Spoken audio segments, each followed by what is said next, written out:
Man, are my earrings over there? Hey, everybody. What's up? What's up, everybody? Welcome to Little Miss Entertainment Show featuring none other than your boy, also nobody here. And allow me to reintroduce you to your favorite female podcaster, entertainment extraordinaire, women's empowerment woman of the year, Little Miss Entertainment. Are you empowering and protecting? Yes, I have a daughter, and I empower and protect all the time. All the time. I teach her empower. I teach her that she is a valuable asset to any team, and that she alone has the power to be awesome. Absolutely. Hey, what's up? What's up? What's up, everybody? And you know what time it is. You're now locked back into Little Miss Entertainment Show. What's up? How are all of you doing? I hope all of you are having a fabulous week. If anybody has not told you that you are amazing, that you are doing great, that you are just doing the damn thing, this is your weekly reminder. This is me in your ear telling you that you are. So, with that being said, make sure that you are following me on all my social media. That's at Little Miss ENT, LILMISSENT on YouTube Live. I think this is going to turn out really, really well. I think so. I have none other than the one, the only, the most amazing, no pun intended, the most awesome nobody. Say what's up to everybody, awesome. What's up, everybody? It's your boy, Awesome Nobody. You guys can see me now. Always awesome, always special, always excited to be here. And just like Little Miss Entertainment, you can follow me at awesome_nobody on Instagram and awesome NOBDY on Twitter. Absolutely. So we are going to do what we normally call the catch up. And you guys love when Awesome is on the show. So I said, let's do a catch up today because everybody just loves to hear what is going on. So it's normally a mix between like life stuff and pop culture stuff. So Awesome told me that maybe we should start today's episode by kind of just going through some of the feedback from last week's episode. Yeah. So you dropped a very, very personal, very transparent, very, very emotional episode. Absolutely. So I did an episode, and it was the first time I ever had my mom on the show. Shout out to mom. And shout out to my mom. She is one of the most amazing people that you will ever meet in your whole entire life. And she's just a mom. She's like everybody's mom. And my mom went through a bout of lung cancer. I literally lose track of the time, but I want to say now it's going on 5 years. And we wanted to tell our story and our perspective on the healthcare system and emotionally how we went through that. But that I feel like I have been dealing with healthcare and hospitals and all of that my whole entire life. I won't spoil the episode. We'll leave the link to that episode so you can hear the whole story. But yeah, and my personal journey, and I think I've said this before, if you guys don't follow me, I do have it really well documented. My ACL recovery journey from the morning night that we went into the hospital for me to have that surgery. Awesome was Instagram living. And what I love about the Instagram live on the Instagram stories is that Go on. What about it? Just checking a couple things here. Okay, great. So what I like about the Instagram stories is that you can save them and you make a highlight. So I made a whole highlight on my ACL recovery journey, and it gives from the time I got my surgery all the way to a good majority. I didn't get a chance to snap or Instagram my physical therapy the way that I wanted to, just because it was very intense. So the people that do like whole vlogs and YouTubes and all that kind of stuff, God bless them, because it's hard. It's very painful and it's hard. But yeah, it's me being there for the whole process. It's an emotional journey. I mean, just anytime you have surgery, because you from me observing you, you wake up and you instantly realize something's not the same or something's different, and you go through an emotional to get over the pain, and then try to get back to what you normally can do, which in your case was walking. Yeah. So it's very difficult. And I know that there's shooting pain from just depending on how you move or how you even lay, right? So it's difficult. So yeah, so she's right. Like you can't really vlog all the time because you're not feeling good. No, you're down and out a little bit. And a lot of the support that you have to give is emotional support. Like I had to really, really give you a lot of emotional support to just get you to do the exercises at home, to make it back from physical therapy, and just normally for things you would normally do. So it definitely takes two. Yeah, and you can't do things on your own. But the most important part is also right. It's like having the emotional support, just having a support system, period, because it's not the easiest thing to navigate. Now I'm dealing with a lot of the bills from that whole process. And thank God for having insurance, but also it is very eye-opening how costly this stuff is, and how it is a big business. No matter what anybody says, it's a big business, and you definitely go through your ups and your downs. But the best advice that I could give is make sure that you mentally are focused on getting better, because when you feel better, you'll do better, and your mental health is the biggest part of that. It really is. It gets frustrating, and every time you feel like you can't do it, that you're never going to get better, and you feel like it's going to be over, and you're just going to be stuck. And we had to really work to get you back to where you wanted to be at, and where you were able to be mobile. I think I'm probably like 85% back. I have good days and bad days with my knee, but I think that just comes with time. You can't rush that. Like the mobility and my range is 100% of what it was beforehand, but the pain and discomfort and the stiffness is still just internally my knee healing. But I want to stay on the healthcare topic for a little while. I mean, just in a normal healthcare regimen, I want to talk to everybody listening and also the people on the YouTube live stream. When was the last time y'all been to the doctors? Yeah. Seriously, like when was the last time you went to the dentist? Don't sleep on the dentist because your oral teeth health tells everything about you. Your oral health is the gateway to your overall health, right? Absolutely. So, and then this is like a tip, right? So, this is like a guy tip. So all my guys out there. Oh my God. You're at the bar, you see a girl you like. You go up to her, you start talking to her. What's the first thing you're gonna look at? Of course, you looked at her body from a distance, but your face basically shoulder to shoulder with her. You're talking to her at the bar. You look at her teeth. If you see all this greedy stuff on her gums and stuff, then you probably can assess from that situation that she probably doesn't have clean or overall health. Yeah, you should probably pass on that. Yeah, you can't. I agree. You can't just be shacking up. People will shack up with anything, seriously. But you gotta 100% check the teeth if you're going to do a random hookup, or just in general talking to somebody. So my advice and that whole story I just told was go to the dentist, get a regular cleaning, and go get scheduled. Whatever you got to get, cleaning, filling, cavity fill, whatever.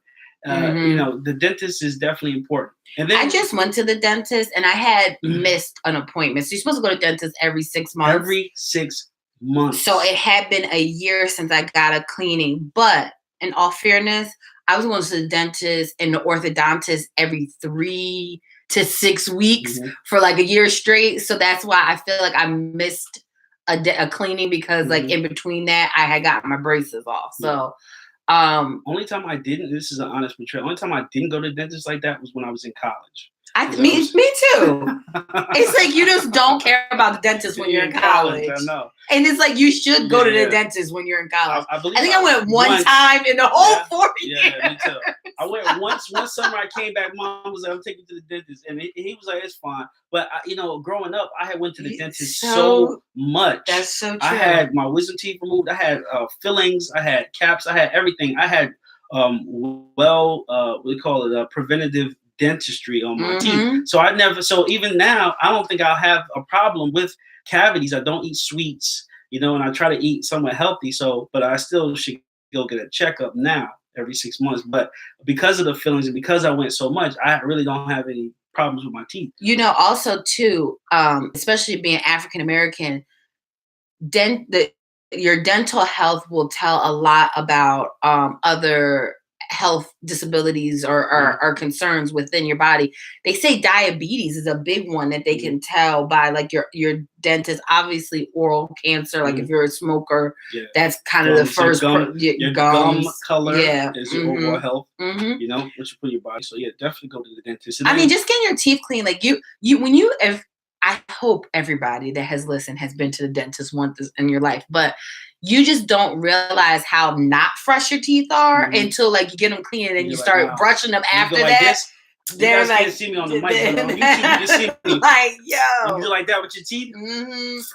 It shouldn't feel fuzzy. No, it shouldn't. And you should be able to feel the gaps in between your teeth. You no longer can feel the gaps in between your teeth, like the little gaps. Not like if you have gap teeth. I have talked like randomly been places and talked to people, or someone says something and just noticed their teeth. And a lot of people do have what looks like, you know, some people do run into have bad oral hygiene. Oh, yeah. Their teeth will be green or their gums will be as you get older too, the tartar buildup is not as easily to clean as when you are younger. So if you don't keep up on it, it definitely can get out of control. But you have to have insurance. A lot of people don't have insurance.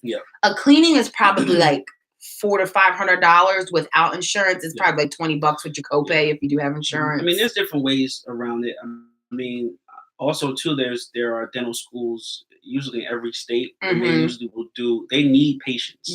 So they will do dental cleans for cheaper amounts. You know? So that's one thing to look at. I was really interested in being a dentist at one point. I actually went on a dental internship for two summers and learned a lot about dentists and the cleanings and just that they do offer services at lesser cost. And that's what they told me.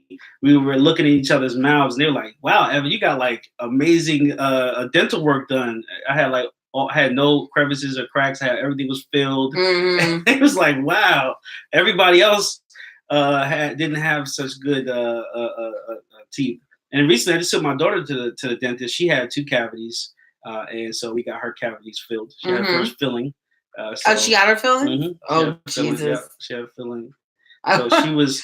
I remember the first time I got a filling. I didn't get cavities until I was 28 years old. Is that not crazy? No, that's not. I mean, that's crazy. Good. And I got 6 at one time. Wow. They're like, you know what they said it was? My increase in drinking alcohol and my introduction to coffee. Sugar. Coffee will just destroy your enamel. So all right. So then I'll kind of speed it up. So in addition to dental, go to the dermatologist. Nothing wrong going to the dermatologist. Then as Black people can get skin cancer. And then also as you get older, we need our gastrointestinal health. You need to go to the gastroenterologist. If you need me to say it again or tweet it to you, I will. Gastroenterology.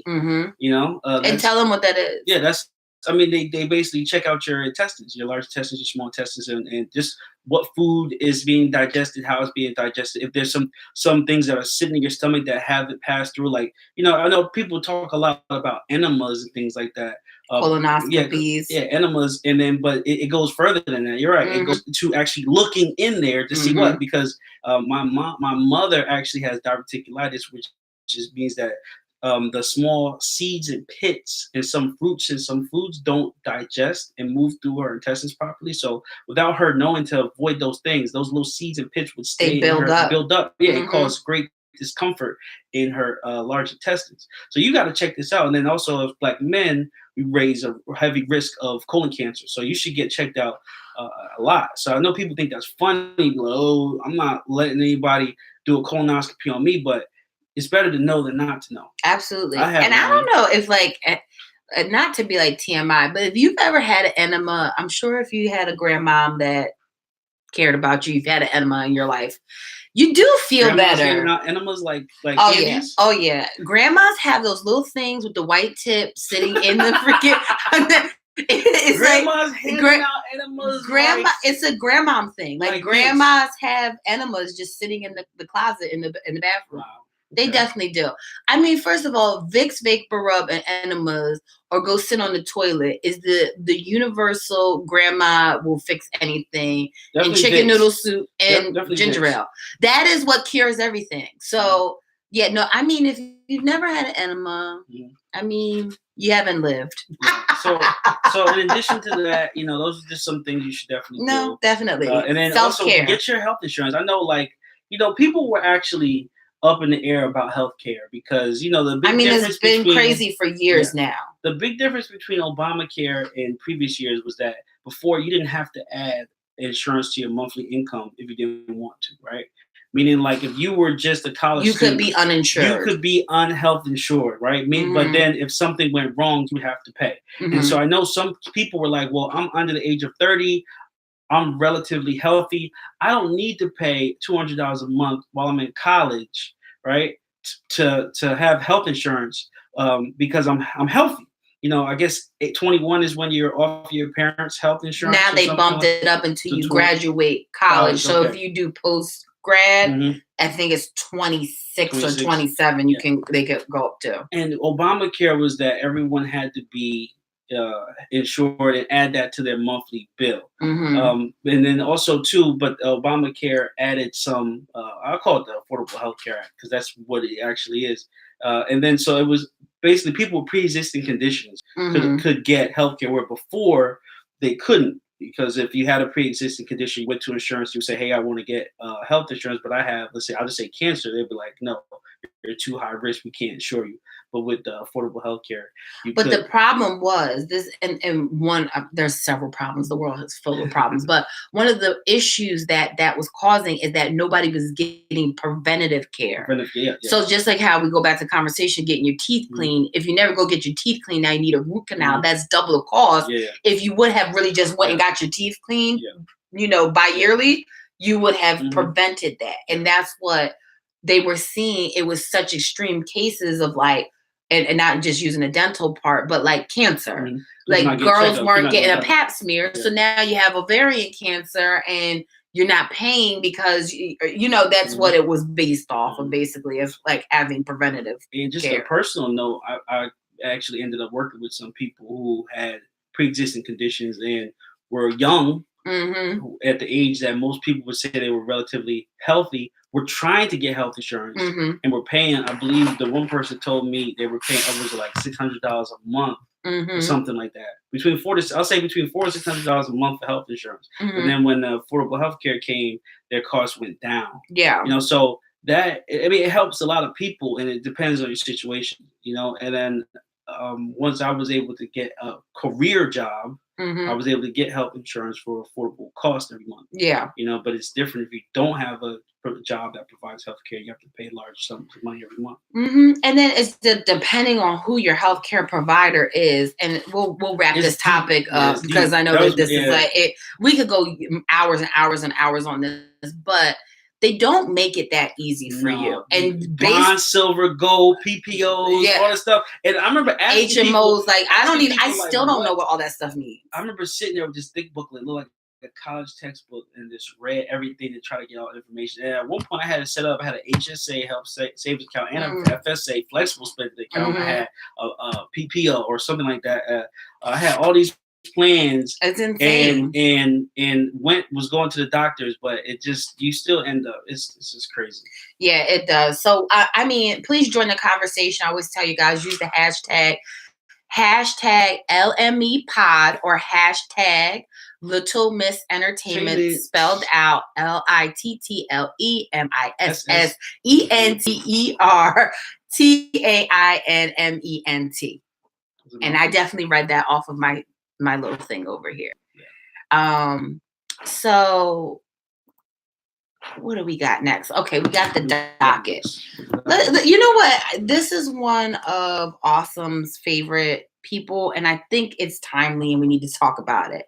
So Kanye tweets this week. Oh, yeah. He definitely dropped a bomb. He did, and you sent it to me. He dropped a bomb. He did, and I thought you were right, but then he tweeted after that. See, he's been doing that a lot. He'll start off good. He was on a good track. He'll mess it up. But I believe the tweet said, I'm not taking anybody's advice for the rest of my life. Yes.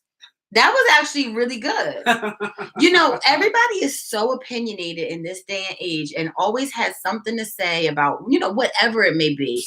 And, I think Kanye made a good point when he said, I was trying to pull the tweet up. Shoot. This is the other tweets. Oh, you sent it to me, right? Yeah. Let me look at my. It's so funny. Awesome actually only really speaks to me via DM. Rarely do you text I'm me speaking to anymore. you now. No. I'm just saying, like, rarely do you text me anymore. You always like DM me She stuff. be trying to. I'm speaking to her right now. I'm sitting right next to her, as you can see on the YouTube live, and talking to her right now. What are you really saying? I'm saying that your form of written communication is via DM. I'm right here. I see you. Listen, guys, don't. Oh God, he's on a texting rant as we speak. Okay. Oh goodness, Kanye. So what are you saying about this tweet? Did you? Well, I just wanted to read it. I was trying to pull it up so I could read it verbatim. Okay. It said, "I'm not taking no advice of the rest of my life." So then he goes on to say, let me read these tweets via at Ulala blog. At Ulala. Shout out to Ulala. Shout out to Lala. Lala's doing big things. She just announced that she's going to be a co-host on a new Orange Radio featuring Latavia from Destiny's Child and Muse Creative Inc. I think that's who. Octavia got kicked out, right? She was the best looking one at one point. Please, nobody's better looking than Beyonce. Anyway, shout out to Lala. She's gonna be a co-host on The Naked Truth. I know you were joking because everybody knew that was a joke. What you just said right there. Let me read the rest of the tweets that Kanye said. And I'm sorry to the YouTube people. I'm holding my phone in front of them. It said, "I saw the Alexander McQueen documentary and I connected with his journey. I know how it feels to want to take your life back into your own hands, even if it means taking your own life." Wow. And that was Kanye. And Kanye that was from via Ulala blog. So this is my thing with Kanye. He is so frequently talking about mental health, suicide. When is somebody going to step in and be like, "Listen"? Well, I think they have, right? Do you think after the Charlemagne thing, and then after the Van thing on TMZ, and then I think that a lot of people stepped in. I mean, T.I. stepped in. They did the record back and forth. But this is 2 days ago. He's still out there. Well, he's gonna always tweet, but I think is he unraveling? No, I think that part has already happened. Whatever, and he's come back from that. I mean, I seen him in the go-kart. Kanye doing Kanye things. He was in a go-kart. Oh, man. He's definitely going to try to get first place in that, ultra competitive. But I believe that he, for a fact, is really, really, people are really, really close to him. He's talking to people now, as in before he wasn't talking to people. Meaning John Legend, they had that open communication. He shared the tweets or text or whatever. T.I. has been talking to him. So I think a lot more people have been talking to him, but still, he's still his own person. He's still going to do whatever he wants. I don't want to use the word alarming. And I guess it might not be appropriate to use interesting, but it is something to be said about us having access via social media to be able to see everybody, or for everybody to be able to express their most intricate thoughts. Yeah. Whether they're right or wrong or whatever, this is how people think, and it's our access into how they think, and it to be able to be shared with the world instantaneously. Yeah, the internet brought a whole nother level of interaction with fans. Because even I'll just use RIP to Robin Williams. If Robin Williams would have been, and don't quote me on this, I don't know if he was actively involved on social media. I want to say he probably wasn't as involved as maybe like a Kanye West. Maybe he could have tweeted some things out and got some help.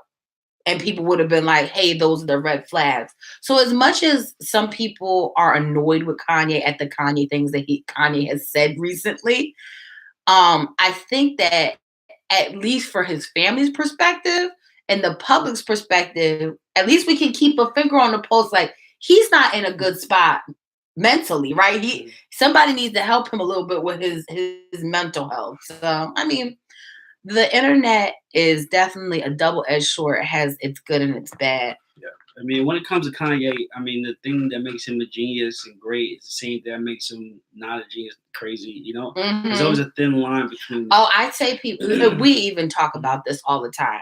I'm a creative person. So is Awesome. You will have, if you get two creative people in a room, you will have the most crazy, upside down, laugh 1 minute, cry, scream, hug each other, conversation in 30 minutes. Mm-hmm. Creative people, their minds just work differently, right? It's like called a creative genius. That's why I say I'm like a creative genius. Like people would never be able to see how the thoughts in my mind are rapidly going, you know? Yeah. So I guess at that level, mixed with being a multimillionaire and access to everything and people gawking at you like you are an animal in a zoo, it is enough to drive people crazy. Yeah, it puts you on a pedestal, you know, everybody telling you how great you are, how awesome you are, no pun intended. And then at the same time, you know, have a yes man around you. You know, Yes. I mean, there's been various people from Chicago, you know, GLC, Romfest that have been saying Kanye's not even around the same type of people that he used to be, that was giving him real feedback. You know, he's around people that he employs. So it's like the Drake tweet. I'm going to say no. I'm going to say no. Like we watched, like this is real. We watched the Kanye West Family Feud thing, right? Yes. And he was like, "This is my cousin." He's like, "What do you do?" She just said, "I do whatever he tells me to do." Yeah, you know what I'm saying? That's so true. It becomes It's a difference, and it's deference when you get to a certain financial income, and that's deference when it comes to Kanye. Look it up, y'all. Yeah, no, absolutely. And kind of going into that, you made mention. Shout out to Van. Van hit us up because we gave his podcast a shout out on Insta Stories. Listen to the Van. Real good. The Red Pill. The Red Pill. I thought it was great. Yeah. I mean, Van, he's a senior, senior producer at for TMZ. He's like the Mhm. only black guy left, I believe. There may be a few black guys, but he's been there. The guy with the dreads is still there. Okay, yeah. He's been there for a long time, and he's been representing for a long time, and just doing his journalism, went to college for journalism, using his degree. So I mean, it's great. And now he's got his own podcast. He had the verbal back and forth, the lyrical warfare. With Kanye West. And he quotes in his podcast, life before Kanye and life after Kanye. Well, Kanye changed everybody's life. Just like that's crazy. I mean, you know what? At the end of the day, I don't agree with a lot of things Kanye has said in the recent history, but I'm not going to act like College Dropout was not what got me through college. It did. Kanye, at some point in his life, was definitely representation. He was revolutionary and trying to push the culture forward. I think we all go through times and tribulations and different periods of our lives when we're not the best version of ourselves. So, I just wish that Kanye would find that thing that a lot of people are looking for. And we had this conversation. You don't have to stay the same, but you also have to keep focused. Yeah. You don't have to be in the hood. But if you know that people that you have left in the hood are still living the same way that you lived in the hood, you have to push that forward. Yeah. Yeah, on the Van show, it was Van Lathan, is that his name? Yeah. Mm-hmm. So they were saying, and when I say he and they, and I mean him and Joe Buttons. His guest was Joe Buttons. They were saying that and Joe Buttons was telling the story about Kanye being on TV saying George Bush doesn't like black people to supporting Trump. Like, how does one person go from two extremes, from rapping a lyric of "my mama put me in that seat where white folks they want us to eat," and being very, very militant as far as jewels and black power is to Trump, make America great again has, so that's a big transition. And I think that's what people are so like. What I think people are more like, what is this about? Yeah. Like, what are you trying to prove? Yeah. Yeah. I think it's a little bit of the trolling, right? I think it was some of the trolling, but then he started trolling so hard, he started believing his own troll, so he trolled himself. Speak on it, awesome. I think that's a thing. Yeah. I think it is. People start losing touch of reality. That's basically what you just said in a lump sum. It's like you troll so hard that you now get fans of your trolling that you start to believe the troll. It's like pathological lies start believing no lies. Oh my gosh, you need to put that on a t-shirt. Yeah, that was good. That was a good assessment of all of that. So on the Van Red Pill and on the Red Pill podcast with Van and Joe Budden, they make mention, Joe and his Joe way, make mention how Van has not spoke on the Charlemagne stuff.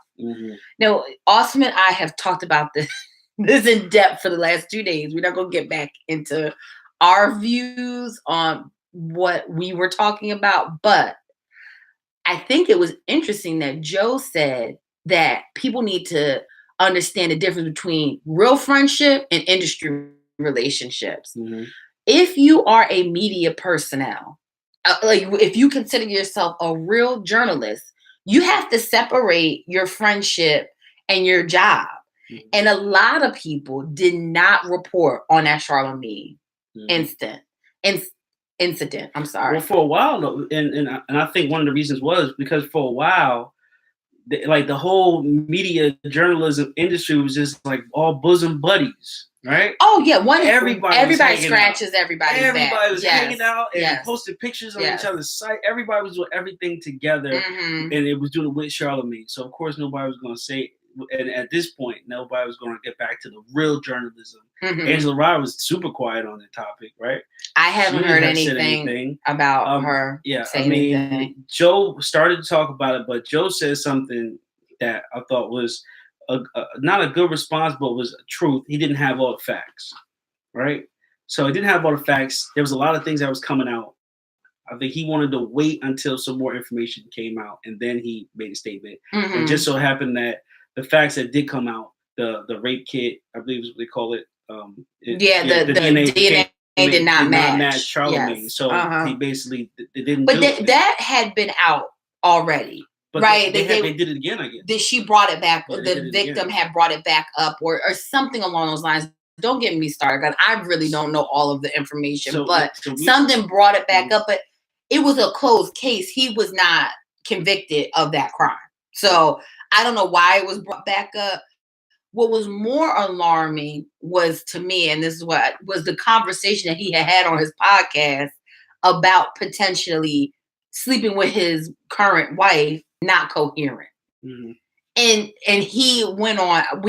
I do every morning. I listen to Breakfast Club live because it's something that I enjoy to live tweet with that community of people that listen to the Breakfast Club. It's just something that I mean, some of my closest followers on Twitter is because I'm part of that live tweet in the morning, like, oh, did you hear this from this interview? And I mean, they've had heavy hitters like Ava DuVernay has been on there, Layla Wealth, like, like Waze, I'm sorry. And like, that is like, I like that. I like it's a big platform and it's a community. But the way that they kind of just washed over this whole Charlamagne thing, I was not pleased. I was just like, he made a statement. His wife called in. She made the statement, kind of saying that it wasn't true. She didn't appreciate how he delivered the message, but she said it wasn't true. And that was that. If that was any other celebrity, that would have been the rumor report lead every hour on the hour at Angela Yee's rumor report. And they would have talked about that for 2 to 3 days. It wasn't spoken after that. Yeah, but I mean, a lot of places have internal problems handling internal issues. I mean, that's a fact. I mean, relationships have problems handling internal. Look at the police. The police have problems handling internal issues. So, of course, when there's a 3-man team and one of the team members are brought up on charges, of course they're gonna have problems bringing it in. But I mean, everyone's been saying it. He doesn't think he hasn't been running from it. We read his book, right? He talked about it in the book. He's been talking about it. It's just and now more people are talking about it because of the whole culture and the climate today. But we were talking also about just having all the information when it comes to reporting. I think, that is a lost art. Yeah, it is, because there was a lot of accusations and claims that came out. People were prejudging before they had all the facts. Some of the cases, there weren't any other facts, and what we heard was it. And those dudes was guilty. But then there were also some cases where we didn't have all the facts and you needed it. So I mean, it's a fine line, because if you wait too long, then it looks like you're on the perpetrator side. I think silence speaks volumes. I've said this to you. I've said it on the podcast before. If you don't say anything, to me, that's just as bad as admitting. Right. And I know that everybody might not feel that same way, but I do think if you are making your money off of being a public figure and something in the public's eye has been acknowledged, whether it be anything, any kind of, criminal charges or whatever, if it's been in the public, you as that public figure need to address it. Yeah. It has to be addressed, whether you address it yourself or some representation, publicist, lawyer, somebody on your behalf addresses it. It needs to be addressed. Mhm. I don't think that that's right for us to just let the news cycle refresh and it'd be like, okay, it went away. Mhm. Because me as a consumer, as a fan, as a supporter, you know how supportive I am. Like I'll buy a concert ticket, I'll buy your clothes, I'll buy your book, whatever it is. I feel like now that I have spent my money with you, I do deserve some type of explanation, because now I feel like a little bit of me has been sold something that's not the truth. Mm-hmm. That's just me personally, right? Like that's just how I feel about it. So anyway, do celebrities ever sell truth? You know what? I don't care if they are selling the truth, as long as whatever they're doing is not against my morale, right? I don't care if you're faking the funk every day, all day. But if you are killing baby animals on the low, I need to know that. I don't, because I can't support that with you. If your bloody shoes really have blood in them. If your bloody shoes are fake, I don't care about that. Like, whatever. If you got fake boobs, I don't care about that. Like, I don't care about that kind of stuff. But morally, if you're doing things that's against what I believe ethically and morally, now I don't want to support you. And as a consumer, I should know that. I should be able to know those facts, right? Got it. I don't really care about anybody's personal life, just as long as it's not going against what I believe in, right? So going into that, and we were speaking about wives, I think Denzel had the article of the week. Somebody asked Denzel how he stayed married to his wife for 35 years, and he said, the key to his happy marriage is I do what I'm told. How do you feel about that, Awesome? Well, I have a deep connection to Denzel. No, I don't want to say deep, but I definitely have a couple of connections to Denzel. For one, I went to college in Atlanta at the same time his son did. His son went to Morehouse. I went to Clark. Shout out. Yep, his son played on the football team at Morehouse before he went to the league for a little while, and now his son's an actor. His son was in the league? Yeah, his son went to the league. I know he's the actor now. He was in a movie that I like. I mean, he to be honest, he basically paid for his son to go to the league, you know? That's kind of crazy, though. Like, why would you don't even need to pay? I mean, you're rich. But it was his son basically was his own, doing his own thing. I mean, that's what most kids do, right? Most kids grow up playing sports, and if I can pay for my kid to go to the league, I'm paying for my kid to go to the league. And then they just follow it, but at his point, he was basically, his son played for Morehouse, not a superstar, but ended up going to the league and ended up getting cut later, which it happens. No big deal. Much respect to him for making an effort and sticking with it. He took it as far as he could go. And then, he started becoming an actor, which I think he fits. I like him as an actor. He was in the show, and he's been getting a lot of praises about his acting. So, I mean, it was his genes. I mean, he had to go through his steps to do that. Yeah. Now, the next connection I have is that, just growing up watching Denzel Washington movies, right? Great actor, great influence, role model. And I didn't know he was married for a while because, they always paired him with the ladies, right? They always paired Denzel with the ladies. I didn't know he was married at all. And then I found out he was married. Never seen his wife. Saw his wife. She's beautiful. I don't know. I was a little shocked when I saw his wife. Really? You don't think? I mean, they're older now. Yeah, they're older now. Like back in the day, she was bomb. They're older now. She's beautiful now. Don't let me get get me in trouble. Woman. She's still beautiful. She's just an older woman. She is a beautiful black woman. Well, she thought she was supposed surprised for Denzel to be Denzel. Look at you. And what his wife was going to look like. I mean, come on. Here we go. At one point, the ladies was passing out with this guy. They still pass out. He's Denzel Washington. He was Malcolm X. He was Malcolm X. Let's never forget. Okay. Passing out. Well, before then, if you really want to know, he was in Ricochet. Oh, and then what was not Devil in Devil Blue Dress? Yes. Same thing. That was some great. So if you're looking for some good Denzel Washington movies, check out Ricochet and Devil Blue Dress. Really deep. So anyway, so everything's connecting. So just stay with me. So leading up to now. He was on the movie with Sanaa Lathan. And there was mad accusations and rumors that Denzel was messing around with Sanaa Lathan. When was this? Sanaa is out here bad. Recently. She's out here bad. Recently. Oh my goodness. Recently. And there was rumors that he was about to get divorced. No. Yes, because he was messing around with Sanaa Lathan. You can Google it. This is all facts. You can Google search Denzel Sanaa Lathan. Now, it has never been confirmed, but they were in the movie together as significant others. What? Right? Yeah, they were what in the movie was this? It was. You know, I'm not a movie person, y'all. I'm sorry. The movie was called. I'm gonna have to look it up. It was called this. It was called The Chase, I believe. Sanaa is out here biting Beyonce and stealing Denzel Washington's wife's husband. It was close. That's terrible. It was close. The movie was called Out of Time, and it came out in 2003.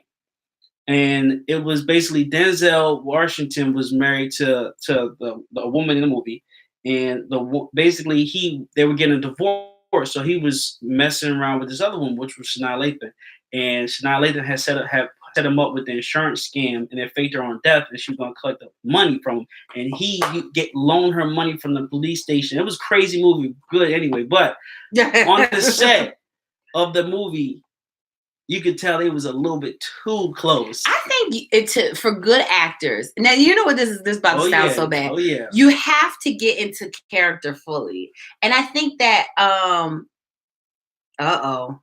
Awesome. Show me the headlines. Denzel Washington was rumored. Rumored to be in a relationship with Sanaa Lathan during filming. But I think chemistry is undeniably. So if you're like in love in the movie, you just have chemistry on the screen. Like in real life too. I do believe that. I think it would be hard to be married to an actor or actress. I would be like, oh no, you can't be doing these sex scenes. This is too much. That's a lot. There's a lot to deal with. Go ahead. Before we leave, I got the docket. His quote. So apparently, you didn't even answer the question. You were on a tangent. Yeah, well, I was leading up to it. So whether or not that his statement was true, he's in a real relationship with a real person. They went through something. They had tough times. They decided to stay together, and now he is 100% committed. There's nothing wrong with that. I don't think it. But do you believe that men should just do what their wives tell them to do? No, you don't believe that. Because we're people too. We're not servants. We're not robots. We have feelings, emotions, likes, dislikes. We are a team. They always say when you get married, they say, or the partnership and the bond or whatever. Like, we're a team. It's not one person in charge. It's not the military. One person in charge, the other person taking orders. I agree. It doesn't work like that. But I do think that I think men in general just be a little all over the place, and a lot of times the woman's role is to make sure things are in order. I do think that. But then when the guys tell you to get your stuff in order, you don't want to hear that.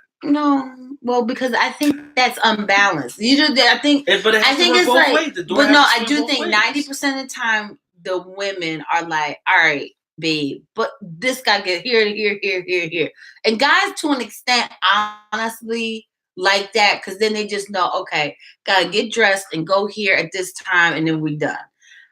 10% of the time, the men gotta do that for the women. So I think that's where the unbalance comes in, because when the man gotta do. You think what percentage did you just say? I said 90-10. That the woman has to get it together for the guy, and then 10% of the time the guy gotta get it for the woman. The other 9 times the guy just doesn't say anything. He lets you slide.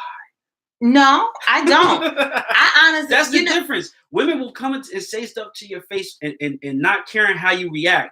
A guy will 100% say, I'm not going to say anything to her. I know she just did something. I'm just going to let her live. No, I think that. That's true. It might be true. I'm not just. I let you live all the time, darling. No, but sometimes I let you live a million times. Bro, I'll be like, and I'll be like, there you go. I'll be doing the same thing, like, oh, let it go down it. Thank you, let me live. But then it'd be that 1,000,001 time. I'd be like, no, bring this back in, please, because you're rogue now. I'll let you live. I'll be like, I don't even be saying. You're right. You're right. You got girls, ladies, you listen, YouTube viewers. The viewers, I'm looking you in your. The guy live. Let him live. No. Let him live. You won't have anything together if you're just letting the guy live. Listen. Anyway, all right. Enough of that topic. It's the summer of the dance. Did you see Sierra's Level Up? Did you see her video to Level Up? Yeah, I saw. I turned it off. You didn't like Sierra's Level Up? Sierra had her time. Sierra had her time. It's over. Are you saying she's washed? I think this is the comeback for Ciara. She's been trying to play a comeback since she was with Future, and that didn't work. No. Now she's Now she's on this PR rebrand with this guy. She didn't know Russell Wilson at all. They're in love now. Now they're in love. They didn't know each other. Every picture was like. Awesome believes that was like a PR put together relationship. They didn't. But know now each they're other. in love. They have a beautiful family. And that's what happened. She just learned to be okay with it. No, I think she liked him.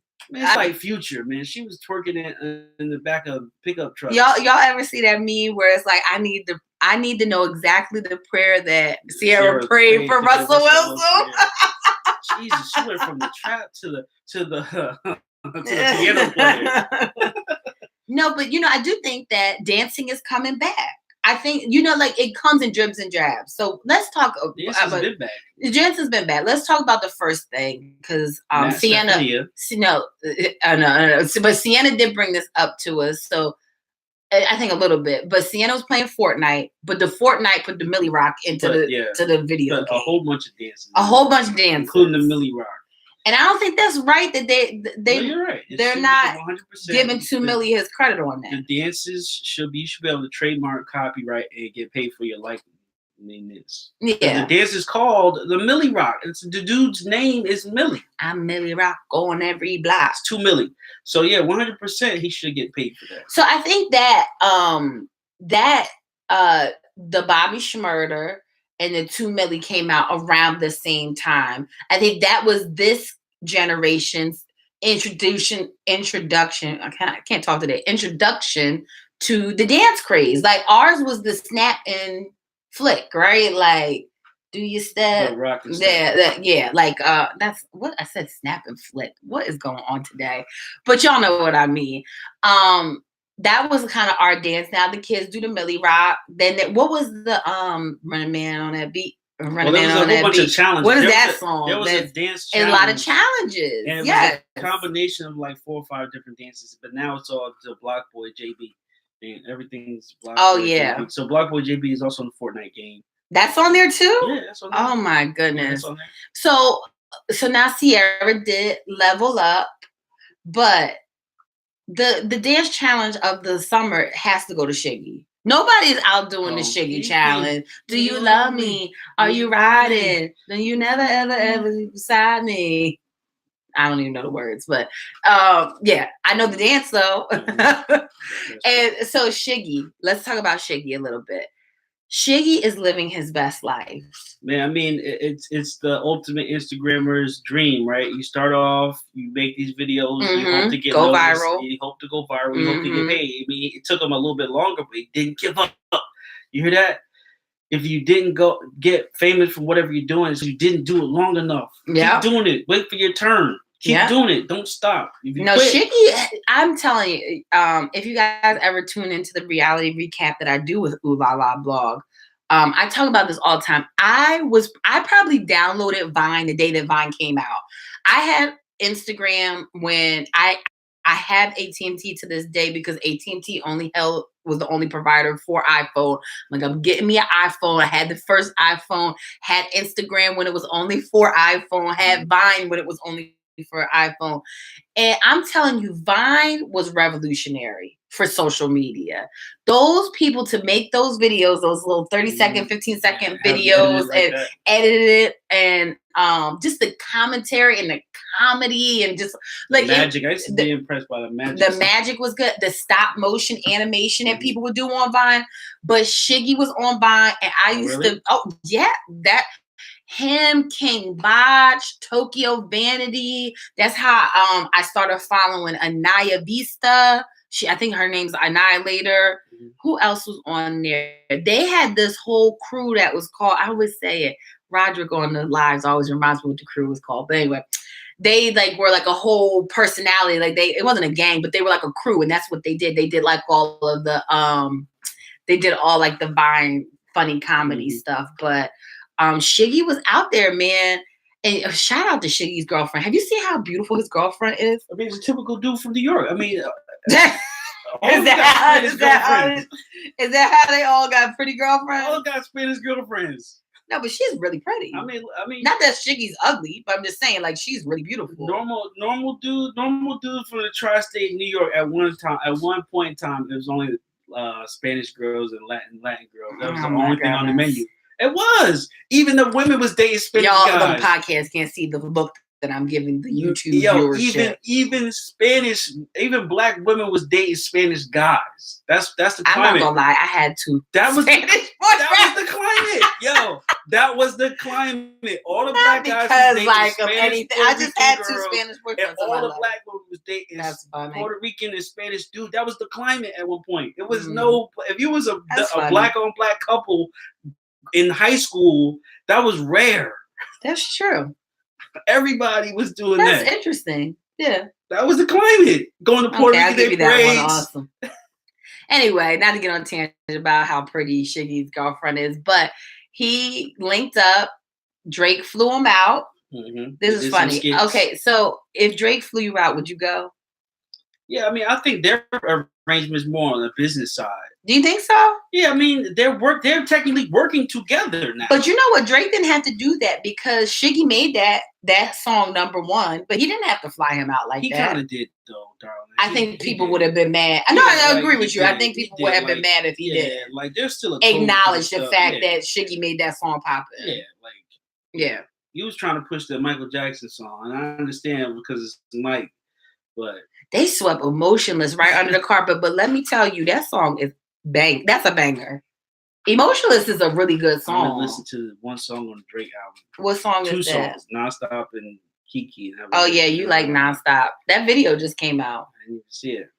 How do you feel about the way that content comes out? I mean, it comes out full throttle. Like it's going. It's like, I think Joe Budden said this, like at 2 weeks, an album's old. I mean, all those Kanye albums. Kanye had a big month.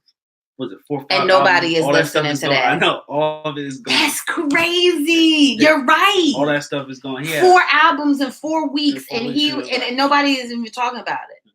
On to the next.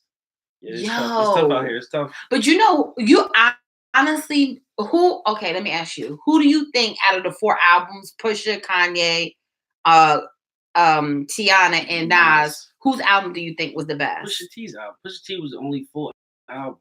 Like, you can listen to Pusha T from start to finish. And I don't even feel like it was a full album, but you're right. It was a complete body of art. Yeah. No, you're right. I just feel like 7 songs is not a whole album. You can't, by the time you get to the vibe is gone. You're like, oh shoot, it's no more music. Play it from the top. From the top. Nah, I mean, I was always a big Jay-Z fan. I took their beef very personally, and I was boycotting Nas for a long time, right? I did appreciate some Nas songs, but never listened in depth to Nas. That Nas album to this. I did like a couple of songs in there. He did do his thing on a couple of songs, but he didn't have the whole 7. Mm-mm. I do like Kids See Ghosts. You know, I like probably 3 to 7 songs on there. Yeah. I didn't listen to Tiana. I'm sorry. But I was going to say to you, I know Austin's not a big R&B person, period. But you like old R&B, but you're not like a big R&B person. Today's R&B. I feel like Pusha T, and even though Tiana's album wasn't finished to her standard, I feel like those were the 2 best albums that came out. I feel like it was Pusha, Tiana, and then Kanye, then Nas's album. Okay. Yeah, Tiana's got some bangers on her album, and if it was done the way that I feel like Tiana Taylor would have wanted that album to be done, that might have been a classic R&B album. Yeah, it's the only song on there that I don't like the one she's talking about, her kitty cat. I don't like that song. I felt like that was it. Not that it's not a good song. It was a force on. Yeah. It was like forced into that album when the complete body of work didn't need that song. Sometimes it might have been good at another time, but it didn't need to be on that album. Sometimes they make you do songs. Yeah, that you didn't really I feel that whole Tiana Taylor. She was very vocal about how she felt the rollout of her album went, and how that goes. But I wanted to talk about one more thing with Drake. Where's the baby? In London, right? Where's the baby at? The whole last song of the album is March 14th. Is that what it's called? 13th or 14th? And it's about the child. Oh, really? Yeah. Deep song. Real deep song. Really? I'm obsessed about the child, too. Is it? Yeah, if you listen, and this is crazy. If you look at the whole Did y'all see my timeline, face? Like, what? if you listen to the timeline, so I mean, Pusha basically instigated the beef with Drake, Mm-hmm. and he had the song "Infrared" on his album. Right, Mm-hmm. so the album comes out first of that month. It was June, right? Mm-hmm. And then Drake responded within 24 hours, real quick, with a diss, and then he also dropped the second song, "I'm Upset." Nobody really listened to "I'm Upset," but listening to it now, he goes into it like, she expect me to pay her bills every month. I ain't have no baby with no hope. He was going in on a female on that track. I mean, I can see that now. I mean, so he was kind of rolling out. So even though Pusha brought it up, Drake was kind of rolling out, like you said, and then it makes sense for his album to be coming out. He's got the March 13th song where he's talking. So it was going to come out when the album came out, but it just got released by somebody else before it was brought to everybody's attention. But he was actually talking about it on Upset. March 14th. Yeah, that's the name of the song. Yeah. No, I hear you. I just, where is the kid at? Look, to his defense, he's not trying to hide the kid from the world. He's trying to hide the world from the kid. No. Something like that. I love Drake. Oh no, I stand for Drake. I am a stalker fan for Drake. Have gone to every single tour. I have not ever missed a Drake tour. I've never missed a whole tour. When I stand for somebody, I stand for them. I want to see, not that he has to, but I would like to see Drake be a father. And I'm not saying that he is not fathering his child. I would like to see the pictures and the progress and the child grow up. I would like to, as a fan, see that, visually see it. I'm sure he's being a great dad. I honestly do think it's going to come, because remember, celebrities, and I always say that celebrities are not regular people. They're not. So you can't expect him to do regular things when it comes to his responsibilities, right? Because it's just, everything's exaggerated. The money they make is exaggerated. The houses they buy, the women that come on to him is exaggerated. The situations are totally the time schedule they have is exaggerated. So you can't expect him to do normal things that normal people do. So I'm sure in his celebrity multi-million-dollar way, yes, you're right, he's being a good parent. And later, when he's no longer entertained by the Bugattis and the mansion parties and whatever else they depict, he'll be like, yo, I actually have a person over here that I can connect with. Yeah. And that's more than any money. So yeah, I just hope that that's what's going on behind the scenes. And like I said, Drake, if you're listening, I hope you do listen to Little Miss Entertainment Show. If Drake listened, I'm sure there's quite a few celebrities that have fake profiles that listen to all the underground stuff. I think Hov is the only one who be out here listening. No, I think they all do it. I think they all have like profiles that would be like, you would look at it on your Instagram and be like, who's JJ00666? And you'd be like, oh, okay, whatever. And there'd be your number one fan liking on your picture, and it'd be a celebrity. Conspiracy theory, call it what you want to, but I do think that they do that because a lot of times it will be very much so original content that Awesome and I work very, very hard to roll it out, ideas and stuff, and then boom, we see it in a celebrity. Like, I know no idea is 100% authentic, but like there's some things that we worked very hard on to roll out.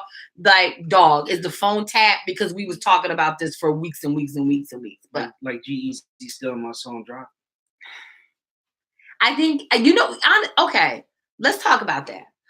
Do you think that there are A&Rs that troll SoundCloud? Now, I want to say troll SoundCloud. I think the artists themselves do it. I don't think it's the artist. I think it's like people that, because it's an engine and like, we need the next hit. And they take little pieces of independent artists or independent podcasts and they say, hey, this is the vibe. This is what they was talking about. This is what this hook of this song was. This is what I think they do that. There's a whole songwriting, especially for artists that don't write their own songs. There's people out there perusing the internet looking for ideas and songs and then taking them back.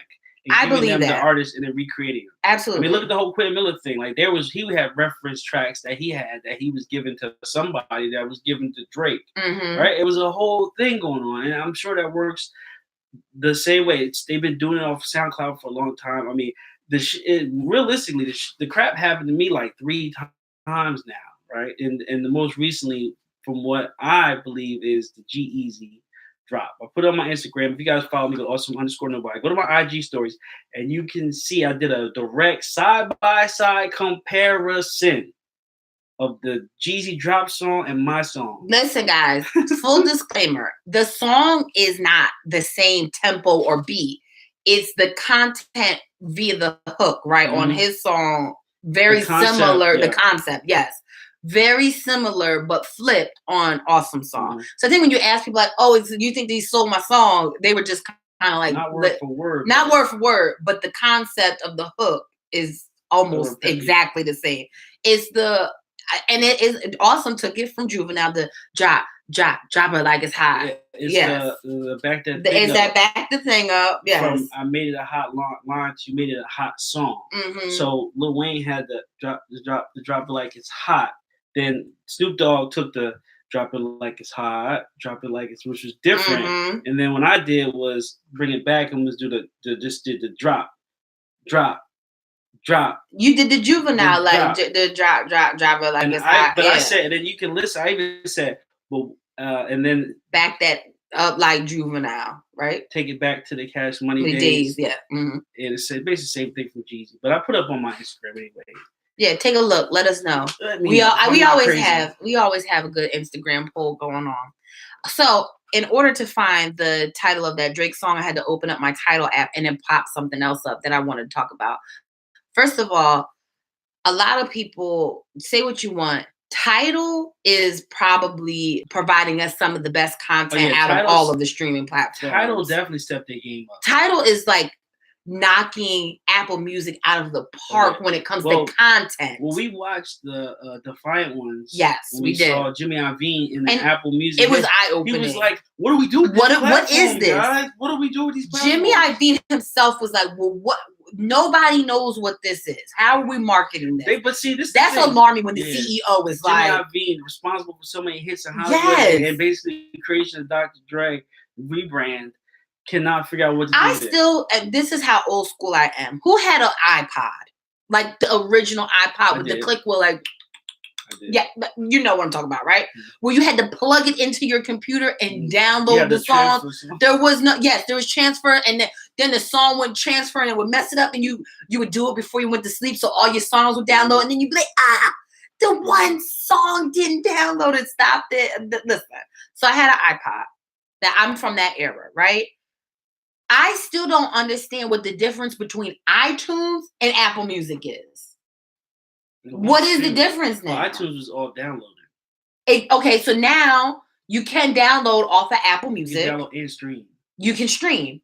But if you, so you're saying iTunes is just the housing of the music and Apple too. Okay. It's iTunes Music Store. To me, there really isn't that much of a difference between iTunes and Apple Music. They could merge those two things. They're just trying to keep up with the times. But this is the thing with them. They created the platform.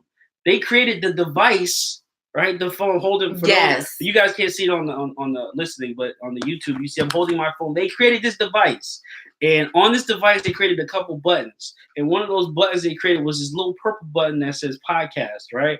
That was their bread and butter with the podcast market. They should have ran with that. So what I'm saying is, yes, they have music, right? Downloads. Okay, downloads not really popping anymore. Now it's streaming. Okay, have your streaming site, but push the podcast more. Where's the Apple Music, Apple Podcast Convention or Podcast Festival? Like, are you bringing? Where's the analytics, Apple? Get your analytics, like features, the monthlies. All they did, they went on Podcast in Color and stole all the Black podcasts for and March, put it on their front page. Oh my God, for Black History Month. For Black History Month, and then they just added some beta analytics that don't provide you with any information. Like they just are. Shout out to Barry. They're just for holding the culture down. A whole bunch of people getting paid over there with no answers. And now don't get me wrong. I understand it's different talking about it than when you're functionally trying to run a project. But it's I get it. Apple has not been the same since Steve Jobs passed away. No, not they have not been the innovators. Like that was innovation. Now, mind you, I didn't realize that a course in my college, and if you've ever taken like a course in college and there's a lot of things online that you have to like do message boards and discussion boards and all that kind of stuff. One of my professors had podcasts. It was the lectures, and you had to have an iPod to be able to download it. It wasn't the phone as we know it today with the Apple, but that was 05, 04, 05, 06, right?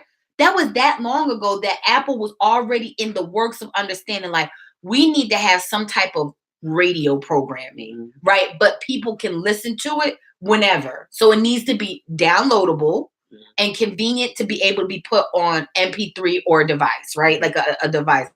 That was that far. The podcast culture just had its boom. Let's call it within the last 3 years. So in like let's say 2015, 16. That's when the podcast boom.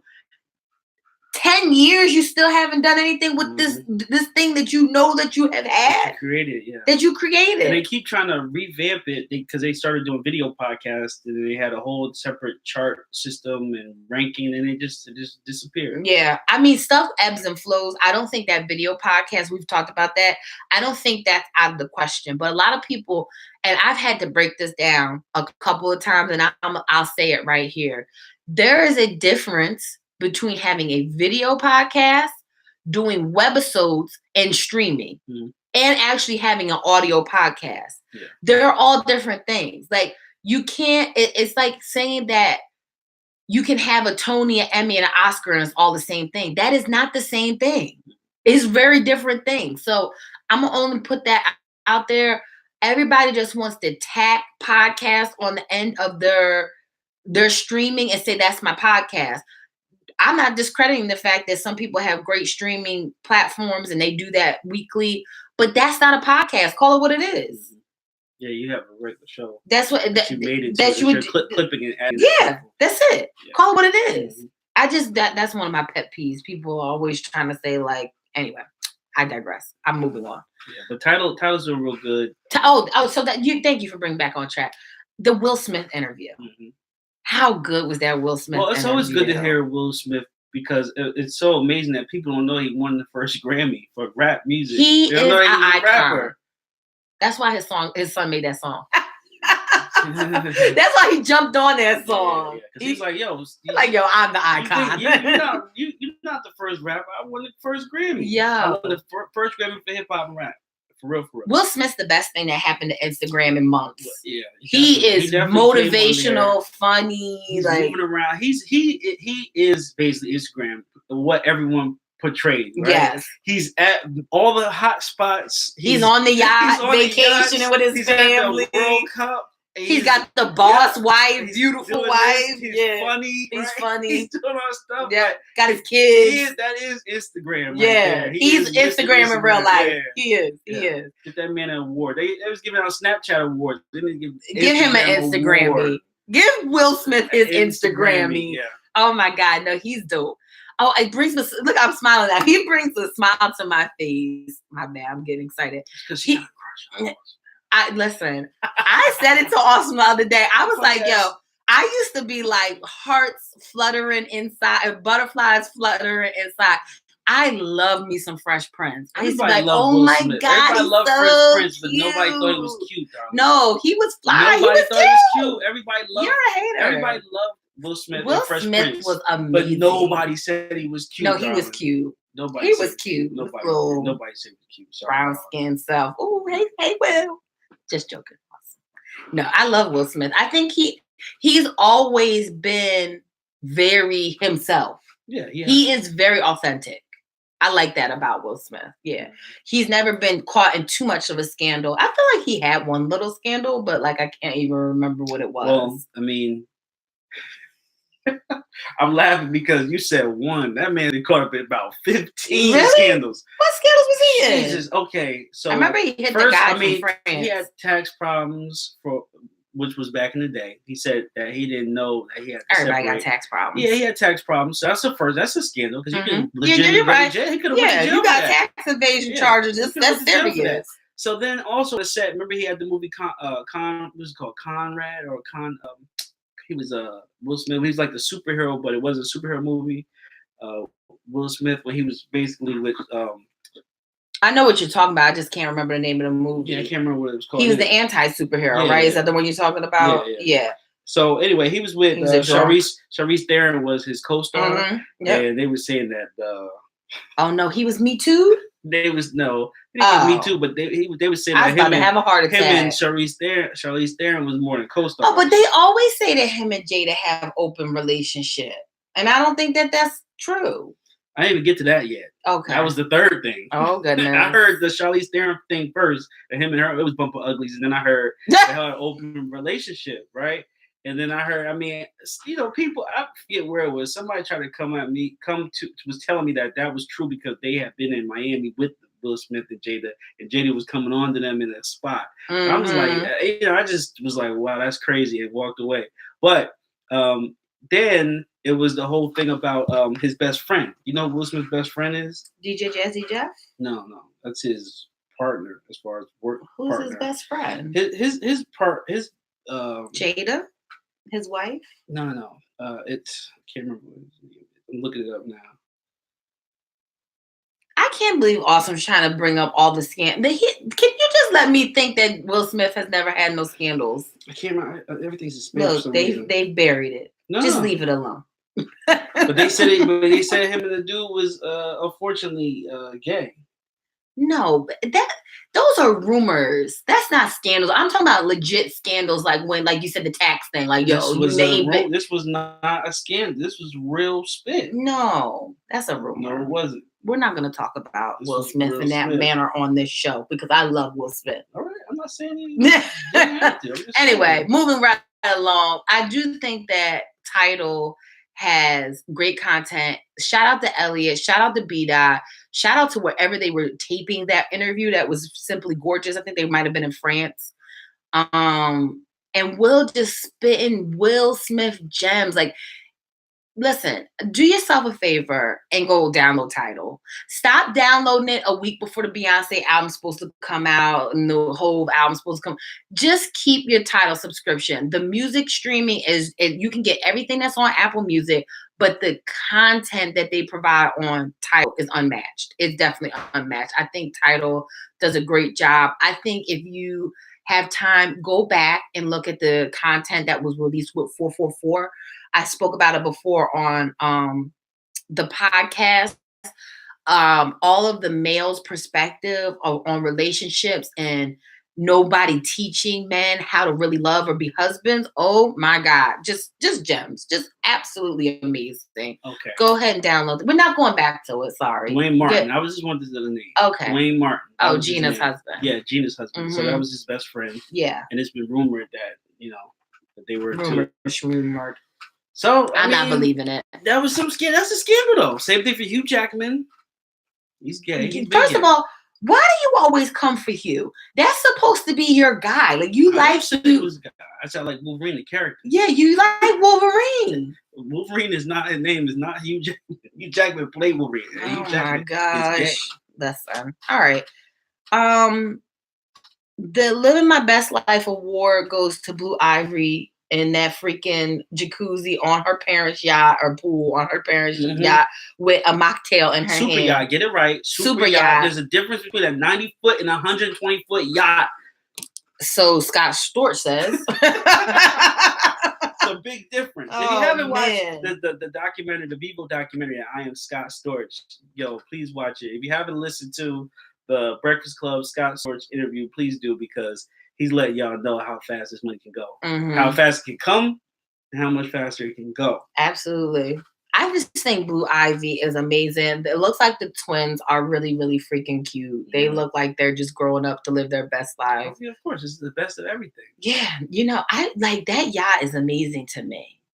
Super yacht. These are super yachts. It's just like, wow. Super yachts. These are yachts. They're living a life that is in a whole nother stratosphere. Oh yeah. Nobody can obtain that lifestyle. Like people that think that they can obtain that lifestyle can't obtain that lifestyle. That's what basically. I mean, going back, when did Jay first? I'll say 90. So 1990 to 2018. That's crazy. So that's like 28 years of hard work. That man grew up in Marcy Projects. and he's just traveling the south of France, like, yacht. This is regular. So crazy, so crazy. But okay.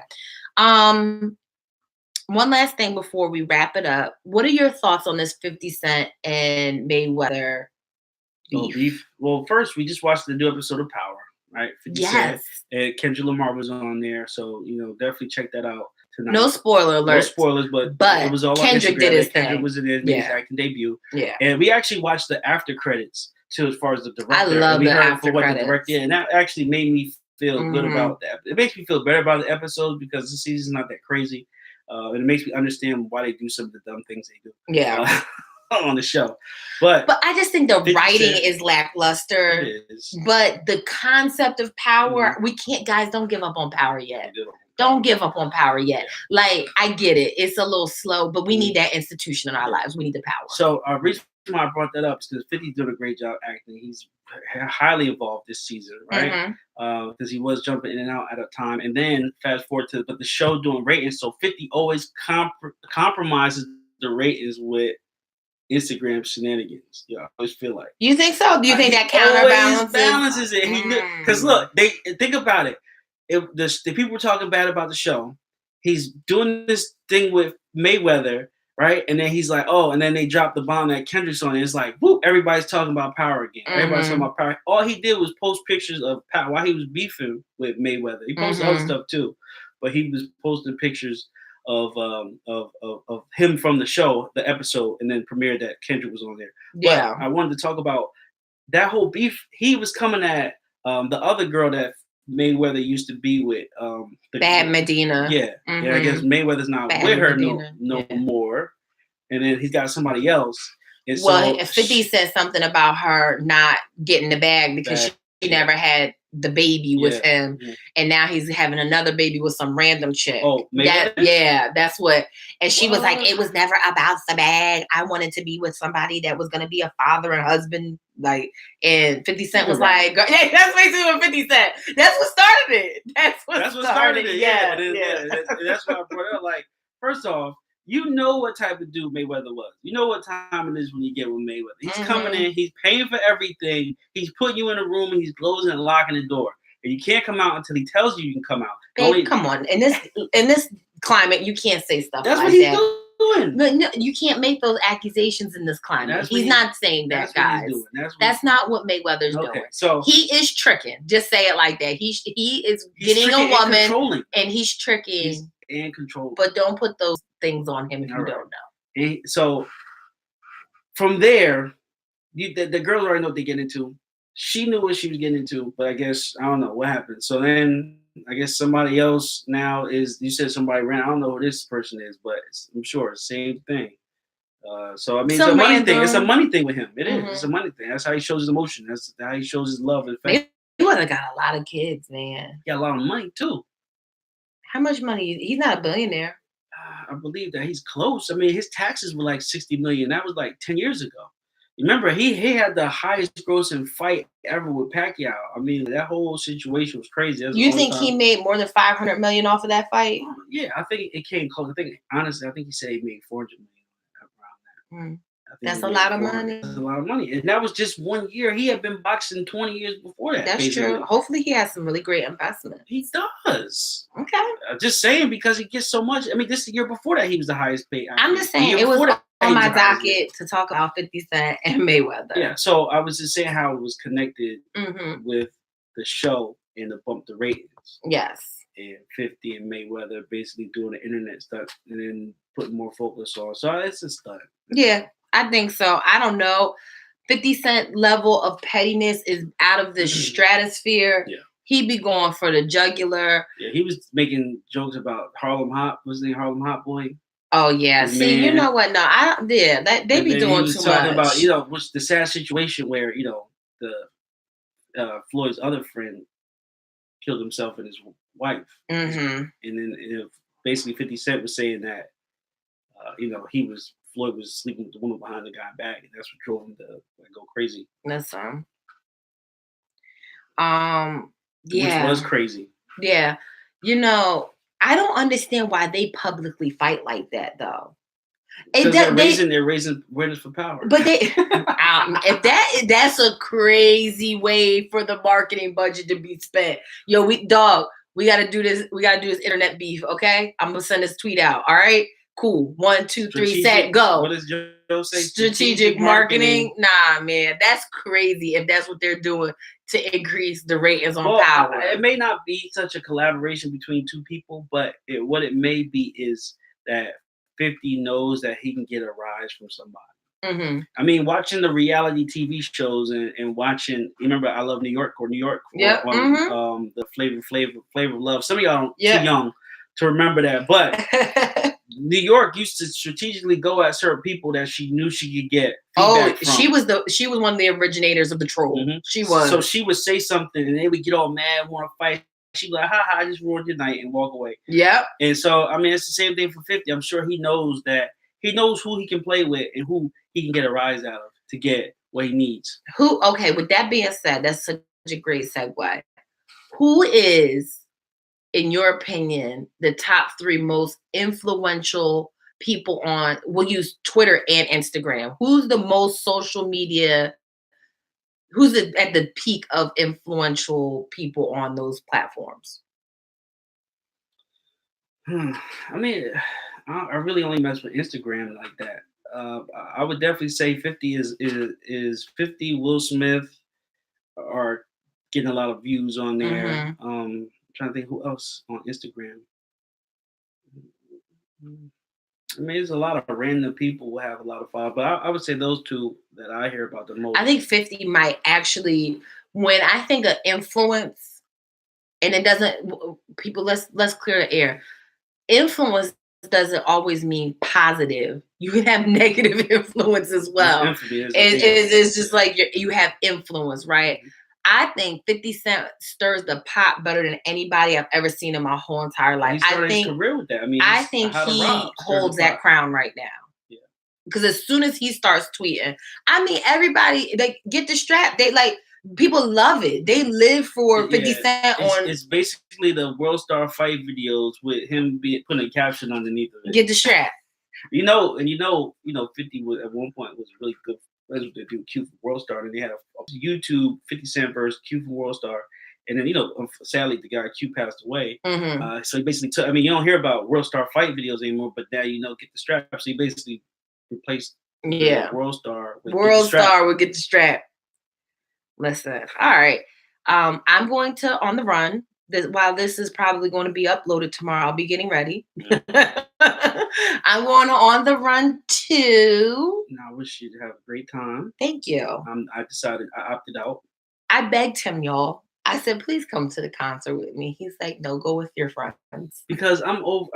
Candace knows I got a lot of words for Jay-Z, but no Jay-Z slander will be tolerated. None whatsoever. I will say that from my own mouth. I have my 444 merch on right now. Super facts. I grew up listening to this guy. I just think he could do more for the Rock Nation. I mean, I feel like they could do more than just smoke cigars in the office and sit on gold couches. Like there's a whole borough. I think they are doing that. No, they're not. There's a whole borough of people rapping, and none of them are signed to Rock Nation. Casanova is signed to Warehouse Music that's through Meth Bleak. But he wears the Paper Planes hat. Everybody does. I had a Paper Planes hat. I had a Rock Nation hat.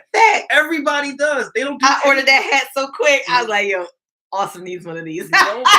Nobody is signed to the Rock, to Rock Nation. It's That's so weird. Funny. There's a whole bunch of producers. There's a whole bunch of they got management, but as far as the artists, like real up and coming artists, there's none. Okay, all right. Every time Tidal goes live, it's some chick playing a violin. Like, what are y'all doing over there? I think that all of these celebrities need to do something quarterly that goes right back directly to where they came from. And it should be, whether it's a conference or a meetup or a showcase or something like that, they should be doing that. They have enough money. Mm-hmm. It might not be them directly either going there. You have an army of people. Mhm. Just make the presence known. Like, I have not forgotten about Marcy Projects. Mhm. Haven't forgotten about Brooklyn. Haven't forgotten about Chicago. I haven't forgotten about Detroit. Whatever, wherever, right? Yeah. There's some moguls out here. There should be something quarterly or monthly or however the frequency of that. So people realize, like, okay, they still got their finger on the pulse and they're Mhm. still giving back. Not to say that they're not doing that and it's not in the public eye, but I go back to how we kind of started this. If I'm invested and I am a fan and I am a supporter, I want to see what is going on. Yeah. You know, I want to be involved in that process. Yeah, but on another note, I think that the On the Run tour is gonna be great. I mean, Oh, Beyonce puts on a great show. She's Ain't gonna Shit's definitely gonna go do her bang. thing. She's definitely gonna do her thing, Mhm. and I know her part will be great. Hove, on the other hand, Hove finally got to the point where his shows are better than him just standing around. Twisted. Listen, but you know, I said to Awesome, and he was right. I think what Jay-Z needs to do is go on a tour for the fans only, and let each city vote and pick on the playlist. Because Hove does some songs that I would be like, I love every single Hove song, but I could put together a hot fire playlist that would be an amazing concert with some songs that weren't radio records. I think And Hove- people would go crazy I for think that. the whole problem is he picks the song that he likes. He doesn't go by the ones. I'm sure it's his tour. Yeah, but still, I mean, even and I discovered this as an artist myself. Like The songs that you don't like the most. Petrified doesn't bang, but 25 is the hit. But it's not for me to You decide. love Petrified. It's for the fans. Yeah, you're right. The You gotta fans play for decide fans. what they want. Absolutely. That's all. What are you doing the rest of the summer? Summer is over. It's over? Yep. Summer is done. I'm just looking to rest and relax. That is your favorite thing. You like to buckle down and be on the couch. Yeah, we get older. That's how it goes. You know, some wine, some TV, do some podcasts and stuff. Mm-hmm. You know, I'm trying to think, what am I really doing in August? Well, you know, we're moving, so that's the big. Oh my goodness! Don't spill the beans on the podcast. That's the big thing. So hey. Yeah, I did kind of tell them. I alluded to that, but they don't know where. Not yet. We'll let them know soon. Also, a big milestone is coming up for us, y'all. 100th episode. So Awesome and I are brainstorming. I've told you this on the last episode that we are brainstorming some ideas. So stay tuned for that. Awesome, where can they find you at? Awesome_nobody on Instagram and awesome NOBDY on Twitter. All right. And for all of you out there, you can find me at Little Miss ENT, LILMISSENT. Make sure you check out CandiceDavisOnline.com. That is the one-stop shop for all of the content. The YouTubes are up there.